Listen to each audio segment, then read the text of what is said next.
Fed up with the everyday grind? Tired out from the summer heat? You want to get away from it all? We offer you Escape.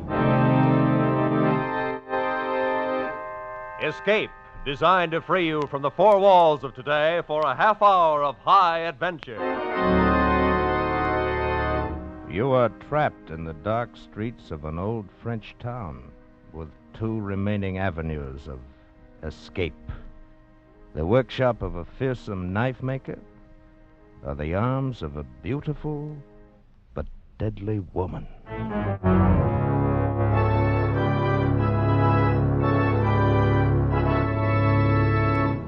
Tonight, we escape to the south of France and to the manhunt of a master criminal, as Vincent Starrett told it in his unusual story, The Fugitive.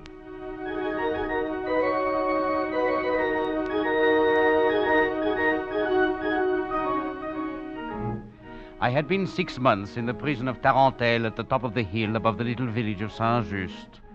As you know, of course, Saint-Just is in the very south of France, buried in those dark forests that lead up to the great crags of the Pyrenees. I was enjoying this enforced hospitality after having been convicted as a thief, and quite rightly so. Oh, it is the fancy of some men to become bankers, of others soldiers, but it had always suited my own fancy to be a thief. But no matter. Day after day went by, with nothing to do but to look out over the forests, watch the sunsets and the lights in the Chateau de Montaut, and 6 months began to seem like a lifetime. So, in my customary logical fashion, I decided to escape. Monsieur Duplessis. You were addressing me, Monsieur Lemieux? Mon Dieu, who else? Do you think I expect to find you entertaining visitors behind this iron door? Who knows what a detective may think? I have never found enough mentality in one to be able to analyze it. You still have spirit, Duplessis. What a pity for it to be wasted in a prison cell. Well, I confess I would much rather be outside there with you than inside here with me. And I can almost wish that you were.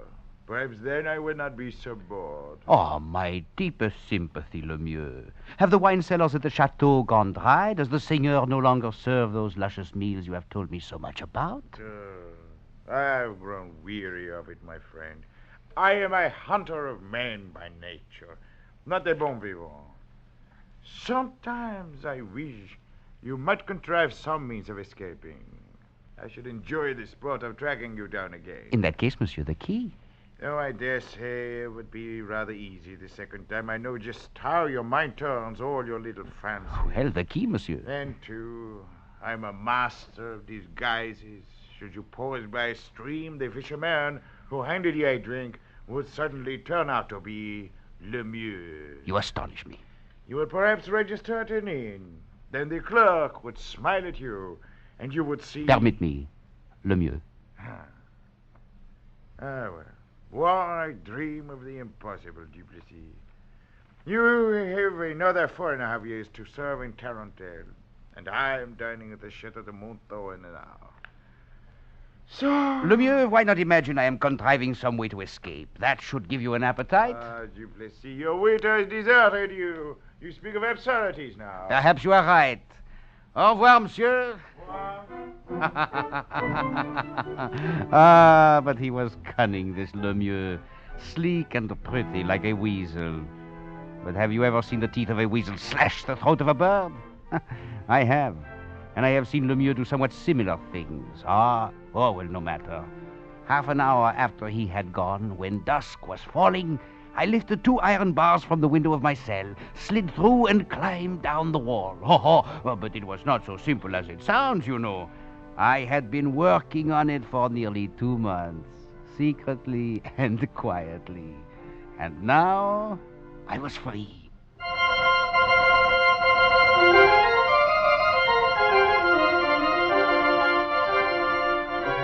I slunk furtively and fearfully through the underbrush, making my way rapidly toward the village of Saint-Just at the foot of the hill.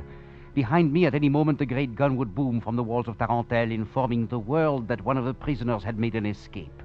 Ahead of me, faint flares of lightning warned of a storm to come, while my heart beat a pace with my footsteps. I thought to myself, How terrible indeed is this business of freedom. How much simpler it is to be in prison.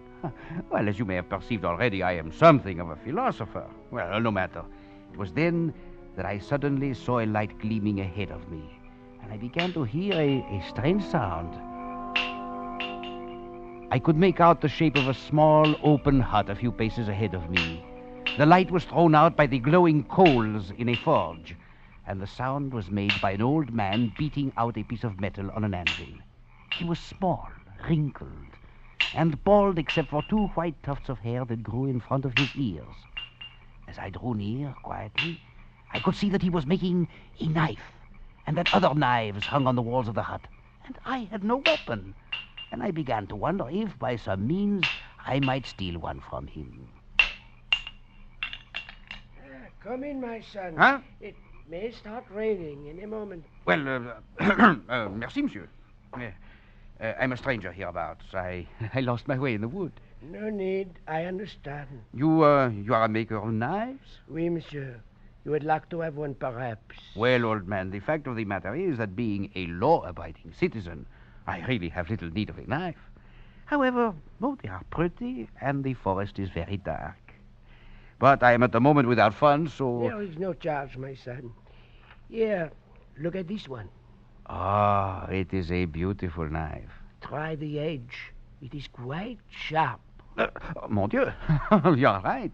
This weapon would suit a king himself, or a prince of thieves. You are a philosopher, my son. Or a thief. But what? There are words engraved on the blade. On one side, reason, and on the other, irony. Reason and irony. You're something of a philosopher yourself, old maker of knives. I use different words on different blades, but the quality is always the same. It fits well in my hand. Then take it. It is yours. With such a blade, a man could fight his way through hell itself. I should like to see the look on the face of Monsieur... wait.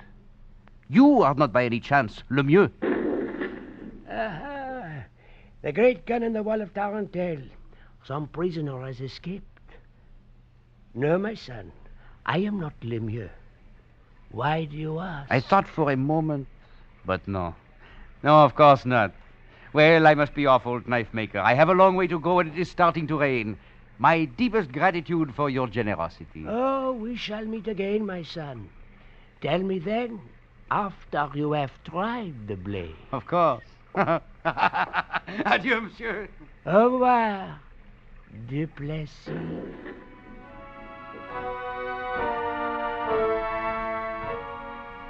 I was not afraid anymore. The rain smashed and splattered in the trees, and the dark shadows became old friends. I ran through the night, laughing, and sometimes singing, slashing with my knife at the leaves on the branches. Reason and irony, slash. I forgot the prison behind me, forgot everything except my goal.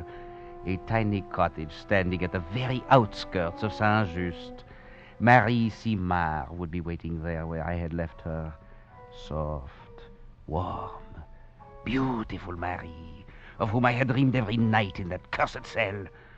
We would go into the village together, then to the inn of Paul Despard, and with the bag of jewels I had left with him, escape to the Spanish frontier, to freedom.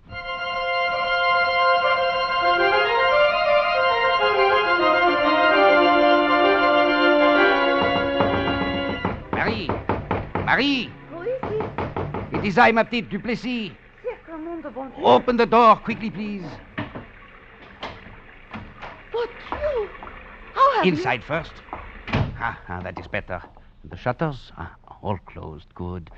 Come now, tell me how glad you are to see me. Oh, I am glad, but surprised. How are you here? They have not released you? Not intentionally, my dear. I reviewed my own case and decided, Duplessis, you are really a very fine fellow and by no means belong here. So I released myself. You have escaped then? Not completely, or at any rate not yet. What? Oh, what a lovely scent you are wearing, married mon âme. And that dress, a new one, is it not? Oui, mon cœur. It was given to me by the old woman who lives in the next cottage down the way. Well, I must leave a small diamond for her after we have seen Paul. Paul Despard, You are going to see him? But of course, ma jolie, we shall need money to live in Spain. I see. Duplessis, mon coeur, you are very wet. You must be tired. Rest here in this chair while I run down to the old woman's and bring wine and little cake. No, Marie, there is not time. It will only take a moment. We can go to Paul's afterwards. Surely you know you're safe here with me. Safe while Lemieux is out there someplace. Lemieux? The others, the soldiers and the guards, they are fools, but not Lemieux. He is cunning. I am beginning to fancy that I see him behind every face I meet. But surely you do not think... Oh, ma chérie, of one thing I am certain, that you are not Lemieux. Oh, come, I must touch you. It has been such a long time. You're so wet. Perhaps I should go borrow a dry coat for you. No. The rain has stopped. I shall be dry by the time we reach... The little ring I gave you. The one with the heart. You are not wearing it. I put it away. I did not wish to wear it until you were with me again. Which I am from this moment on, ma petite. So... No, Duplessis, this is no time to waste. We must leave now and hurry. We'll go to Paul Despar's this moment, now.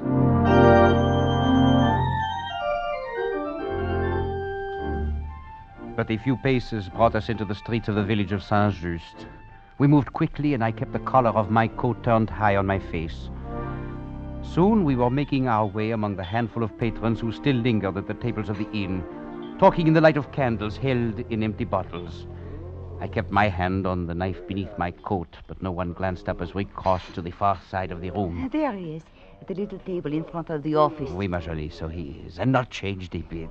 Paul? Marie, what a surprise. I had no idea that you might... Duplessis. Bonne nuit, mon ami. Duplessis, what in the name... There is no time, Paul. Take him in the office. But of course. I have things which must be done. I shall be back very shortly, Paul. Oui, I understand. Come, Duplessis. Hurry, Marie. I shall hurry, mon coeur, never fear. There it is, locked. Well, mon ami, this is quite a surprise. I take it you are on an unofficial leave of absence. Completely so, Paul. I have a pass which is good only so long as Lemieux does not catch up with me. Lemieux? Oh, he is a clever one, all right. Indeed he is. Almost as clever as Duplessis. But no matter. You have kept the little bag of jewels safe for me? Quite safe. Très bien. They will serve me well in Spain. I hope to be across the frontier in an hour. So soon, but we have so many things to talk about. Oh, there's little chance for talk, Paul, when a man is running for his life. The jewels are here, close at hand? Nearby. Well, get them now, Paul. Well, the fact of the matter is, they are at my house on the other side of town. Oh, fish. It will take only a moment, and I can send someone to... Wait. Voices outside the door. Well, I hear nothing at all. You are only imagining Paul, that... you signaled someone before we came in here. No, mon ami. No, you're mistaken. I saw you nod to a man out there at one of the tables. No, you must believe me. I did nothing. Stay away from the door. I called you, my friend. The crowd will break down that door in a moment. You had better give up. You are a fool, Duplessis. And an hour from now, you will be back in Tarentelle, where you belong. I doubt it, Despard. They have not yet found the back door, but either way, you will not know about it. A knife. The Duplessis. No. Away from that door. No, you cannot. Murderous beast. I will stop you. Mon Dieu. Gold pieces thrown at my head. Now, where is the sport in killing a man whose only weapon is a bag of money? I am a philosopher. Bonne nuit, monsieur le gold piece.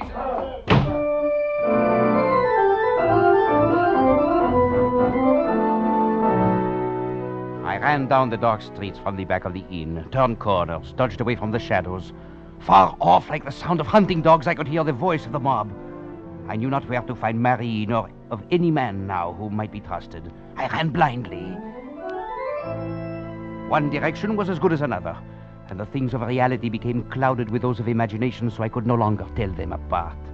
Such is the great fear of the hunted, which knows only to run from one unknown to another unknown, but always to run and run and run.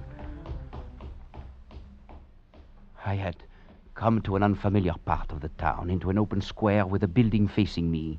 People moved past slowly, but they paid no attention, and I knew they were not part of the mob which followed. Then I saw that all of them were going through the door into the great building. The cathedral. Oh, voila, what a place to hide for a moment. I joined them and was carried along in the crowd.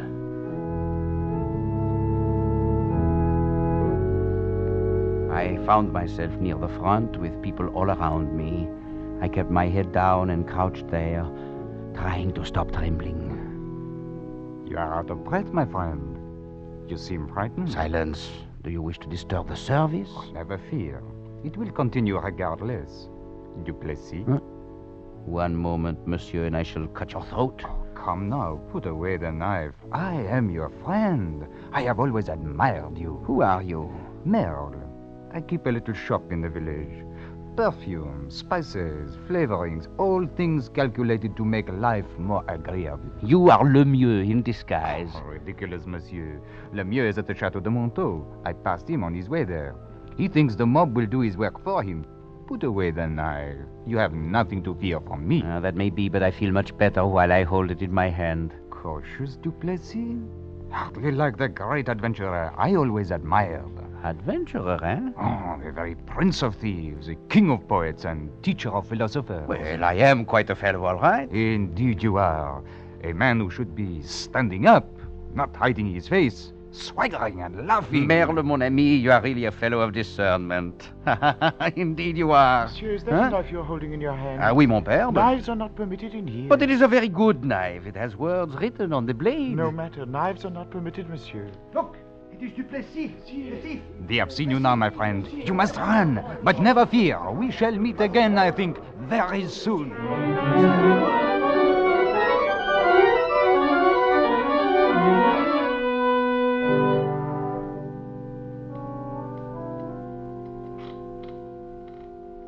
I escaped from them again and found myself finally on the outskirts of the far side of town.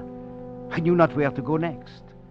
I looked up and my eyes fell upon the lighted windows of the Chateau de Montaut, standing alone above the countryside at the very top of a point of rock. A sudden thought occurred to me, brazen and audacious. What better sanctuary than the very chateau where Lemieux himself waited for word of my capture? I smiled to myself in the darkness and then began to climb swiftly up the face of the rock.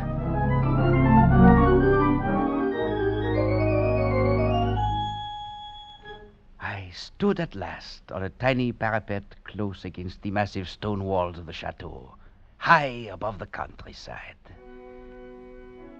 Behind me were lighted windows and the sound of voices, but out there on the parapet, there was only the night and the stillness, stars, and a ghostly moon riding like a silver galleon in the black billows of the sky. Its pale light fell on the tumbled forest below me, on the tiny little village of Saint-Just, and touched faintly in the distance the far-off crags of the Pyrenees beyond the Spanish frontier.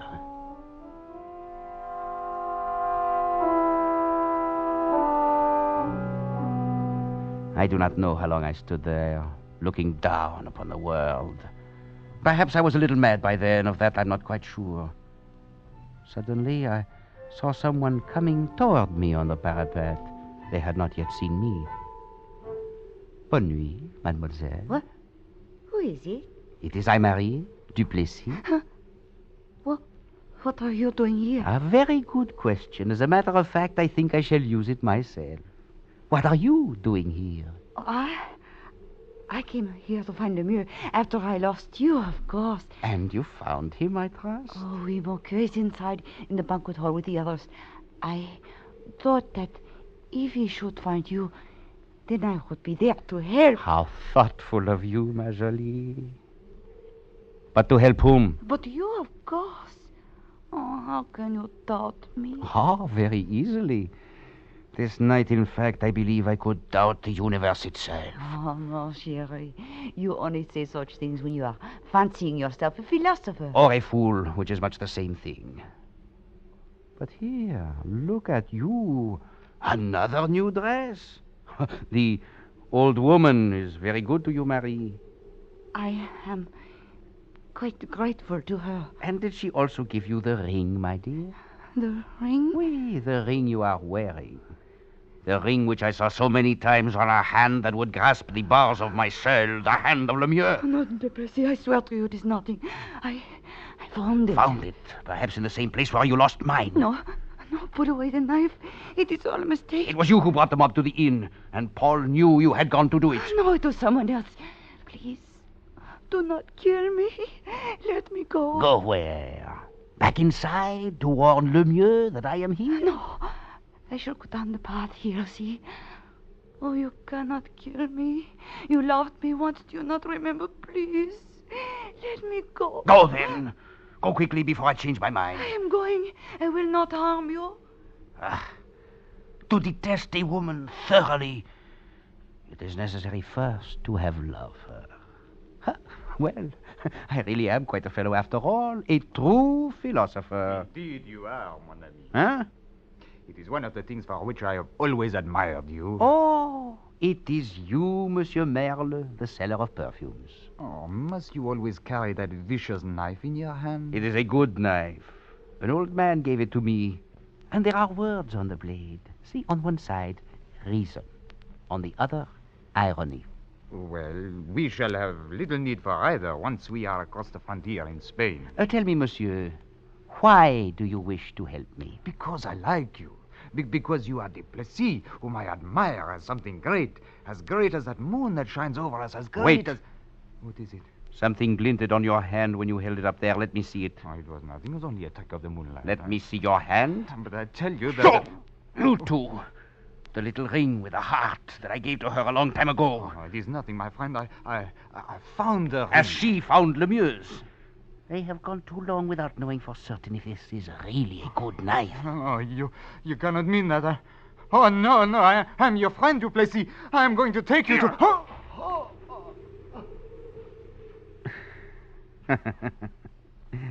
Take me where, monsieur? Now we shall see whether you can fly without wings.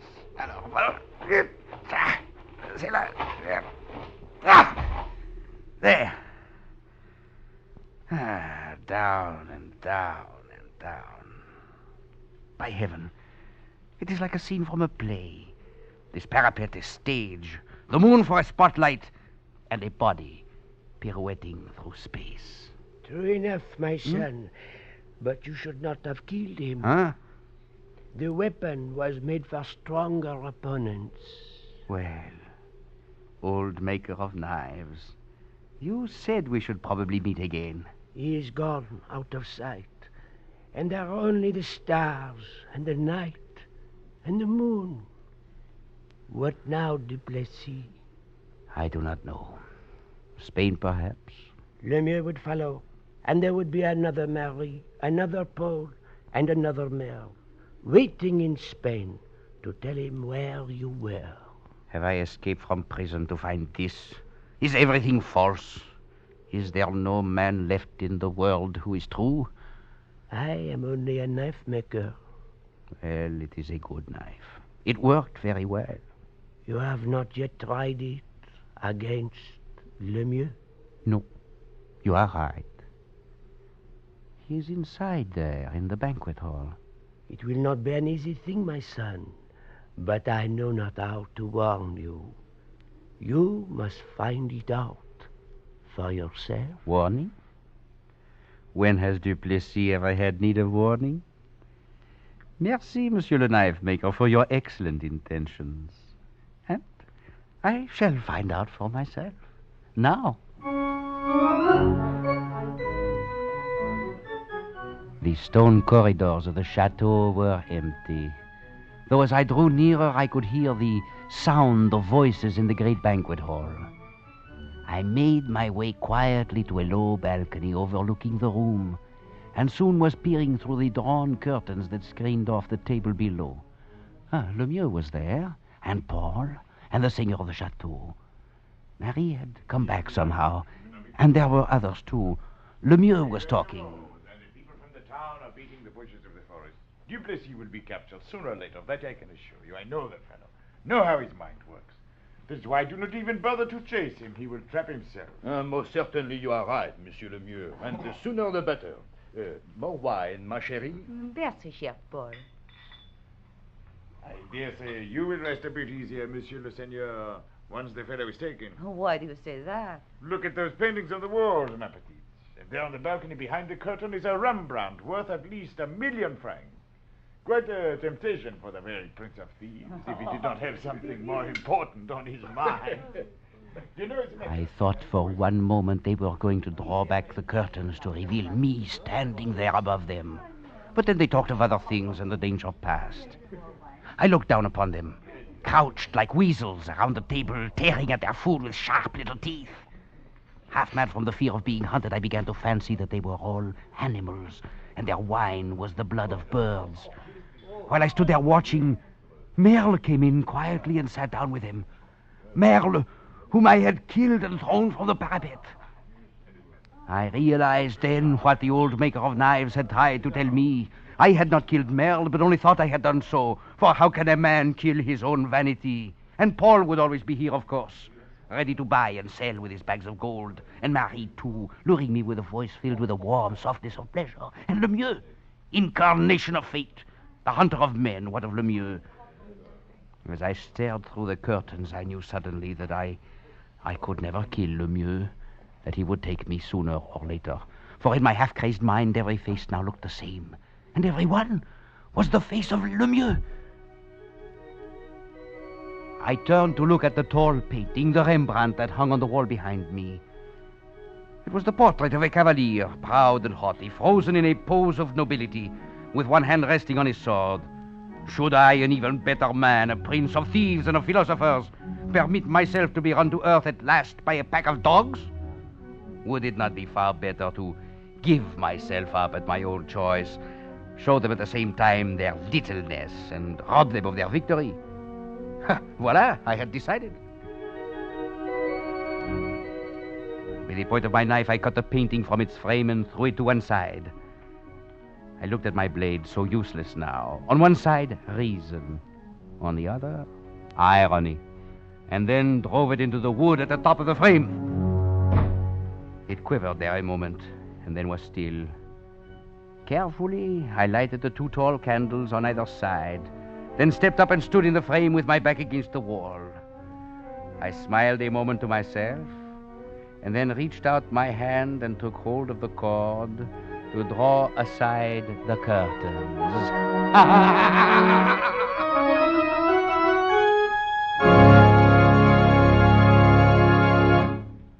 Escape is produced and directed by Norman MacDonald. Tonight we have brought you The Fugitive by Vincent Starrett, adapted for radio by Les Crutchfield, with editorial supervision by John Dunkel. Featured in tonight's cast was Louis Van Rooten, with Ben Wright, Gloria Blondell, Barry Kroger, Wilms Herbert, and John Daner. Special music by Ivan Ditmars. Next week. You were trapped aboard an ill-fated ocean liner, captained by a dying man, while a mysterious passenger, haunting you, menacing you, seems intent on sending you to destruction.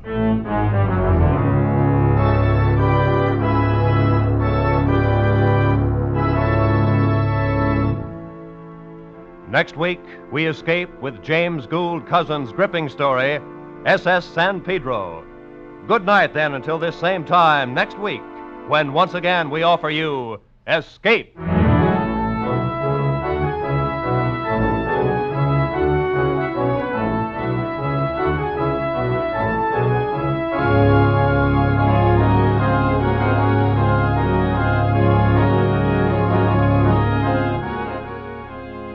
Ladies and gentlemen, this coming Tuesday evening at 10 o'clock Eastern Daylight Time, CBS will bring you an hour-long variety show, Crusade for Children, with General Dwight D. Eisenhower as principal speaker. It's a problem concerning every American, the hungry children of Europe. Remember, 10 o'clock Eastern Daylight Time, Tuesday, August 17th. Roy Rowan speaking. This is CBS, the Columbia Broadcasting System.